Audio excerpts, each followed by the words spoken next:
Lorsque je veux faire un appel téléphonique, ce que je peux faire, c'est de composer un numéro de poste directement.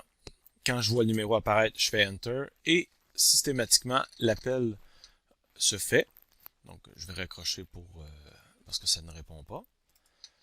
Ça, c'est pour appeler un numéro de poste. Je peux aussi composer un numéro avec mon clavier directement en composant le 9 et en faisant un appel téléphonique 819 et j'appelle directement le numéro.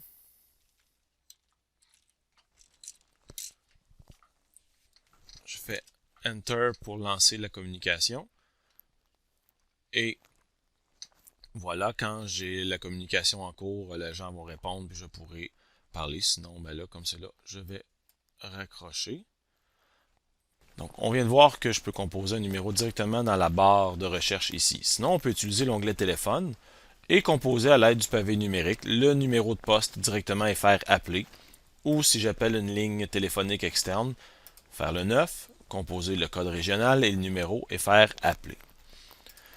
Donc, ce sont les options que l'on a. On a aussi une option de boîte vocale qui va nous permettre d'écouter nos messages que les gens auront laissés sur notre boîte Skype. Si vous voulez faire un test de vérification de la qualité de l'appel, ben on peut appeler ici, ça appelle un système automatisé qui nous parle, donc on est capable de faire un test et vérifier que tout va très bien. Et un rappel aussi qu'on peut utiliser le transfert d'appel ou faire sonner simultanément un autre appareil si on souhaite être rejoint plus facilement par Skype. Et pour voir le périphérique à utiliser, c'est dans le coin ici en bas à gauche. Alors, on peut configurer dans les paramètres audio qu'est-ce qu'on va utiliser. On a différentes options aussi pour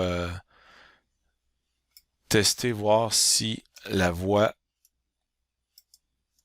est correcte. Donc, si je regarde ici dans les options, quand je parle, mon microphone va montrer un certain niveau. Je peux monter le niveau du microphone aussi si je veux.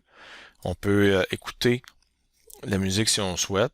On a l'option des différents périphériques qu'on va utiliser pour les communications. C'est la même chose avec les périphériques vidéo.